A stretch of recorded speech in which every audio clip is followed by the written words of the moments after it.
Cheryl Strayed has lived a crazy life and wanted to share it with people through her book. The first book she wrote was called Torch. The second book she wrote was called Wild, which was written in 2012. Wild was her most popular book, and with it she won the 2012 Goodreads Awards. At 22 years old, Cheryl Strayed had lost everything she thought was important. Her mother died of cancer, her family scattered, and her marriage failed in front of her. She was battling a drug addiction, wanted no part of it anymore. She picked up a book about the Pacific Crest Trail and thought she could turn her life around with this book. Or hike. There was nothing more to lose. She made the bold decision in her life to take the hike from the Mojave Desert through California and Oregon to Washington State, but all by herself. She had no experience as a long-distance hiker, and the trail was more than just an idea. It was full of beautiful promise and life. While on the Pacific Crest Trail, known as the PCT throughout the book, Strayed encountered many obstacles. She ran out of food and water, and she came across wild animals. She also dealt with severe weather, both hot and cold. Her boots wore out, and she had to wait for a replacement from RTI to be shipped to her.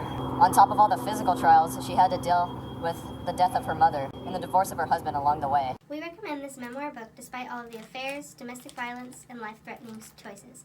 Surprisingly, it is still decently applicable for us seniors because this book applies to all the walks of life, although this book is meant for young adults. The recurring theme of a life problem and major choices directly reflect to our own lives.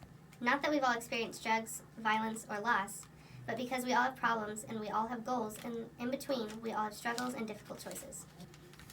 Like Cheryl, her mother's passing wasn't just another event she missed by an hour.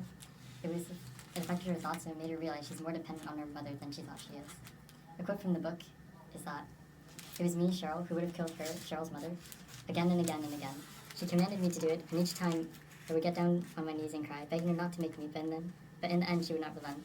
I ultimately complied." Before her mother died, Cheryl was still an obedient daughter, and she would follow any of the commands that her mother would tell her.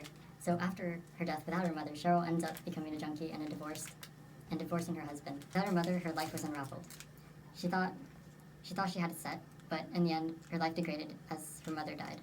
Without our parents' guidance, once we move on to college, what will happen to us? Cheryl, after her friends and ex-husband's intervention, decided to go hiking on the Pacific Crest Trail, still addicted to drugs while making this choice. The point is that this was an extreme choice and not the best for even the most experienced hikers. We agree with Cheryl that in a life, once a person makes a relatively extreme choice to change and sticks to it, change occurs. Cheryl strongly believes that taking life risks would save her and restore her to herself before her mother died, before she started grieving. A quote from the book: "I had done a lot of dumb and dangerous things in my life, but taking a ride with a stranger was not yet one of them. Horrible things happen to hitchhikers. I knew especially to women hitchhiking alone. They were decapitated." Page 47. Despite the odds, she still took the hike. She's a novice, and even the most seasoned hikers cannot complete the PCT hike.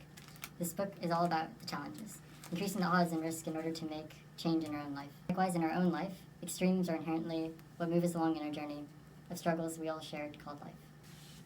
Likewise, in our own life, the extreme choices we make move us along through the struggles we all share called life.